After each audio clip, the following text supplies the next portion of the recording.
to your next saddle shoulder sweater knitting lesson. So today what we're going to be talking about is shaping the shoulders. This is a process that, generally speaking, involves short rows, and short rows are something that sometimes freak people out, but they shouldn't. I will include throughout this video some links to other videos I have on short rows, and we'll also include them in the description box down below.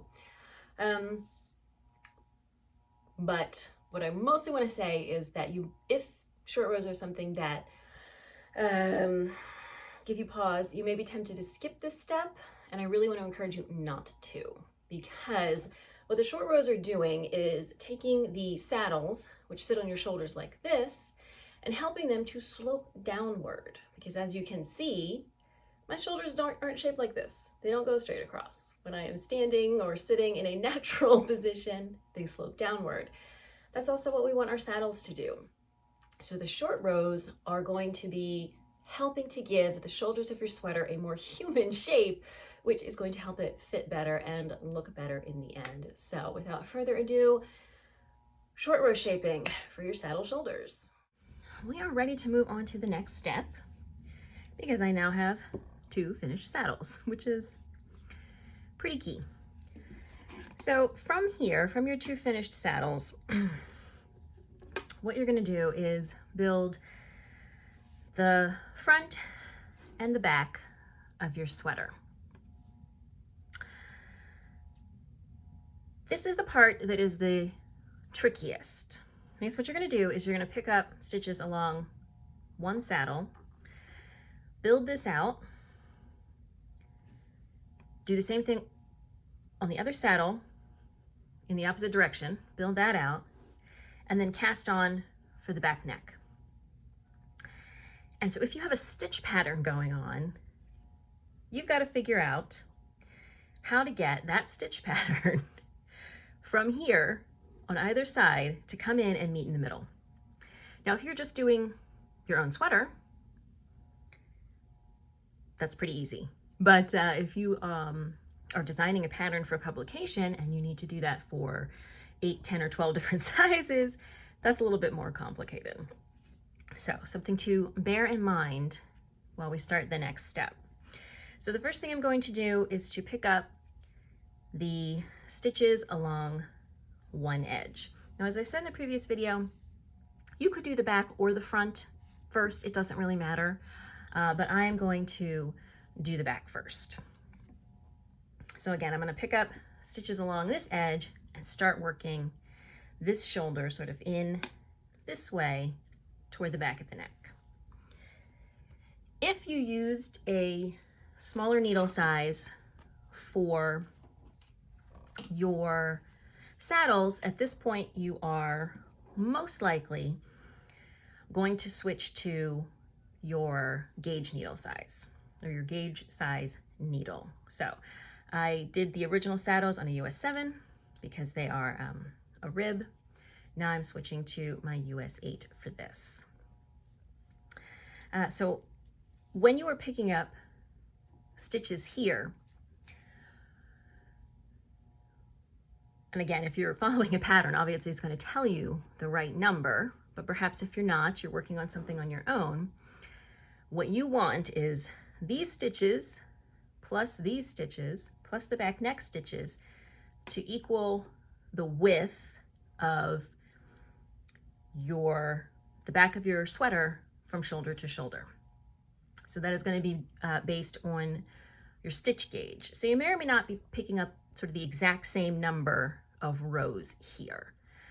It's going to be based on gauge for the back of your sweater, not the gauge of your saddle. So it may not be the exact correct number. It may not match the number of rows. It may not be 3 stitches for every 4 rows because you're working at a different gauge now. So and one last thing to keep in mind, again, if you're working from a pattern, presumably the designer has planned for the fact that you're going to be picking up along these edges, but just in case, when you're working your saddle, you may want to make sure that your first and last stitch stay in stockinette, regardless of what the pattern is here, just to make that pickup a little bit easier. All right, so I need to pick up 24 stitches. I want to get really close here to those live stitches at the end, and the stitch holder may be a little bit in the way. So that first stitch could be a little tricky. And then I'm just going to continue along the edge until I have 24 stitches.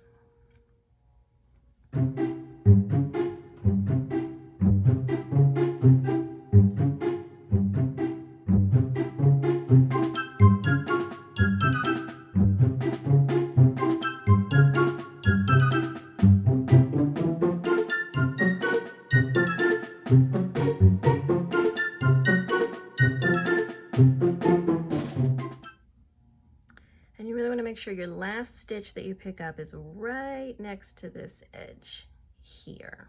So at the very, very corner of your saddle, so that you're nice and close into the neckline. All right, so now I have picked up all of my stitches, and I'm going to start building one side of my sweater down. So if you look at it this way, what I'm building, assuming that this is laying across the top of a shoulder, what I'm going to be building here is the back of the left shoulder.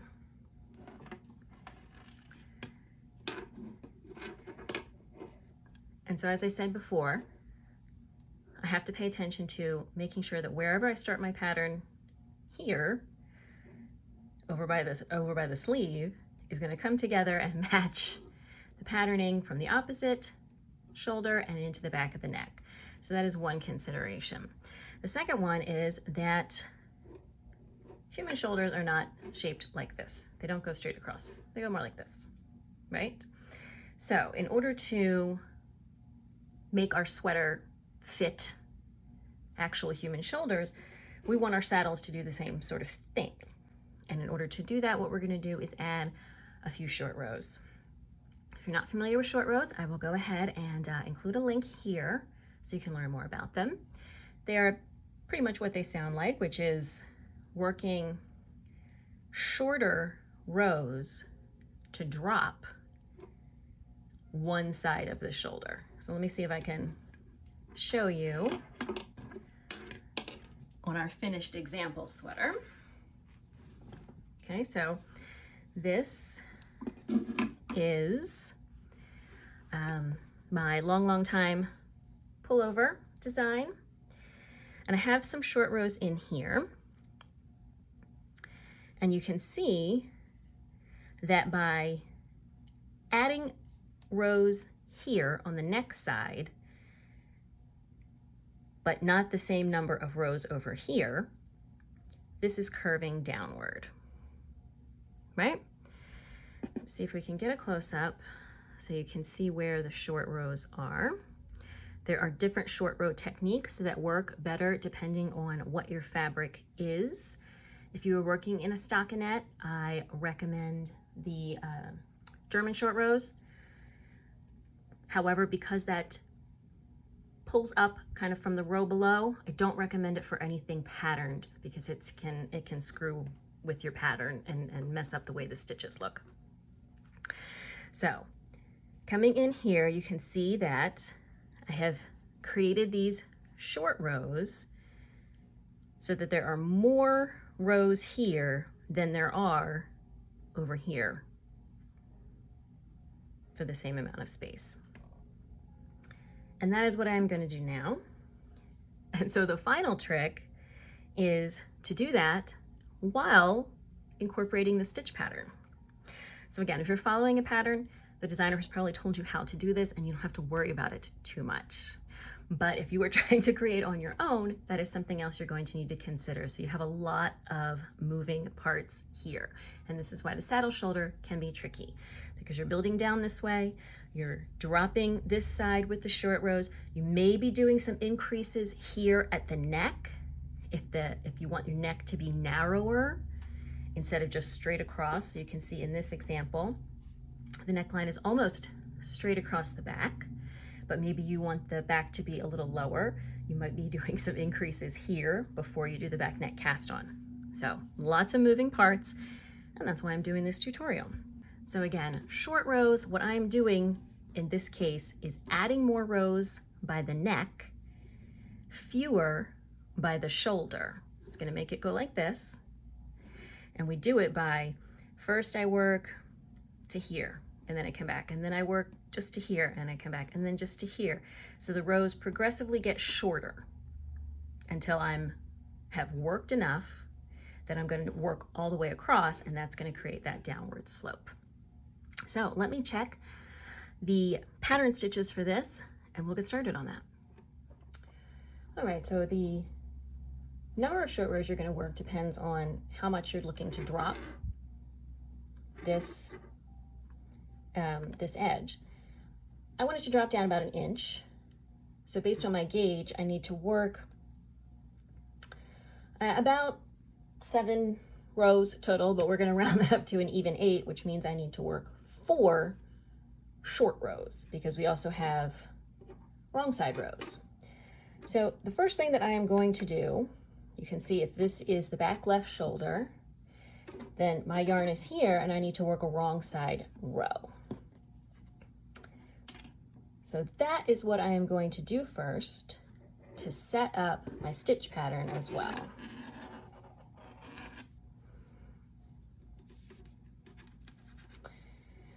All right, so since I need to work 4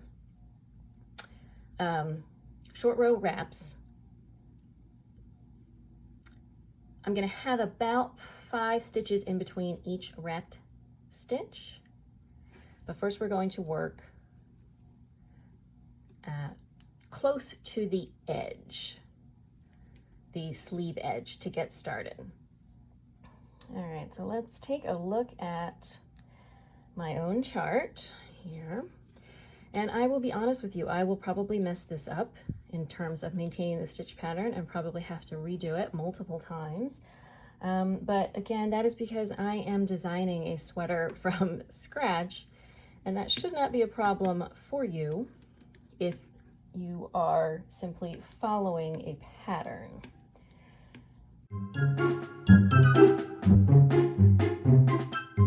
Okay, I'm getting pretty close to the edge here. All right, so I'm now 3 stitches from the edge. This is where I'm going to put my first short row.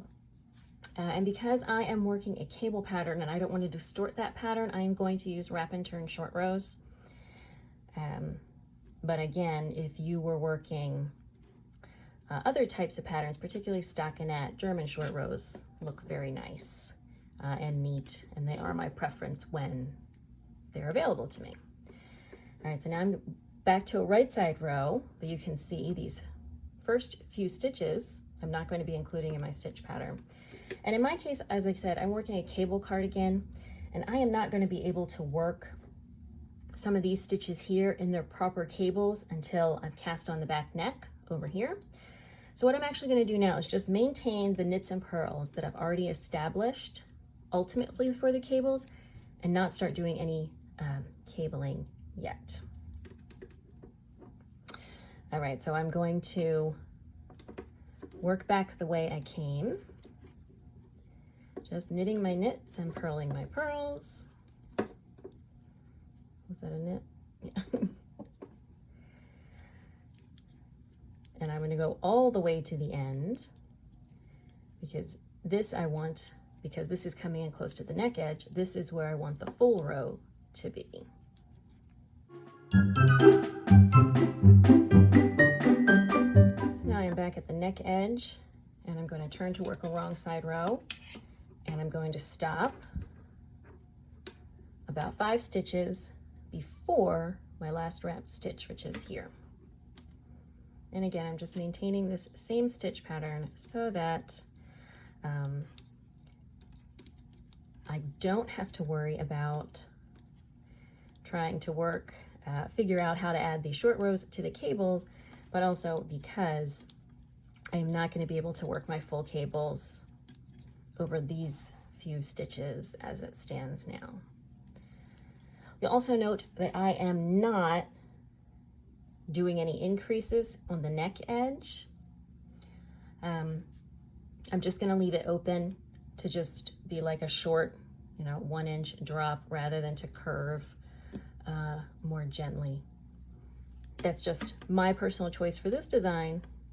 Other people will do it other ways. Okay, let's see. Here's that last wrap stitch, so I knit one too many. So now I'm 5 stitches in front of that last wrap stitch, and I'm going to wrap the next stitch. And then I turn and work back, and I am going to do that 2 more times, and then we will continue. Okay. So now you can see I have added 4 short rows, and I've got more length here than I do over here, which is exactly what I want. My next row is going to be a wrong side row. I'm going to work all the way to the end. Then I'm going to work all the way back, and at that point, be ready to cast on for the back neck. So of course, as this is the first full row after the short rows, I will be resolving all my short rows, picking up the wraps and working them together with their stitches. Again, I will include, okay, so here's the first one.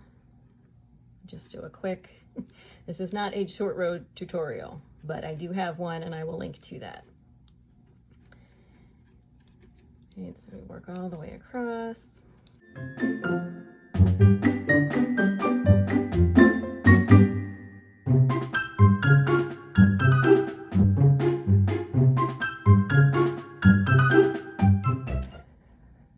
All right, so now what I'm going to do, since I've completed the short rows, I'm going to work back to here.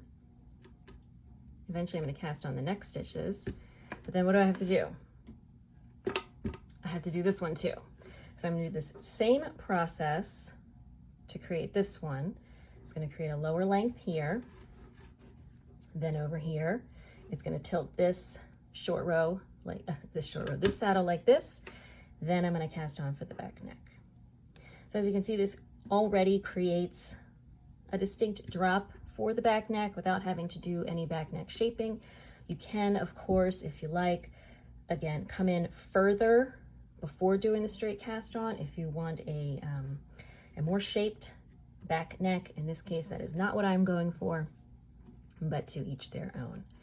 So that is going to be in by the, well, get started on that in the next video. So in between now and then, I will be doing the exact same short row shaping on this saddle. I will cast on for the back neck. We will have all of our back stitches, and then we will talk about the next steps to continue building the back of our saddle shoulder sweater. Thank you so much for joining me. If somehow you made it this far but you missed the first video, I will go ahead and link that as well as all of the other information about what I'm doing here, which is sweater workshop, saddle shoulder, teaching you step by step how to construct a saddle shoulder sweater. See you next time. And here's my cat getting in the way.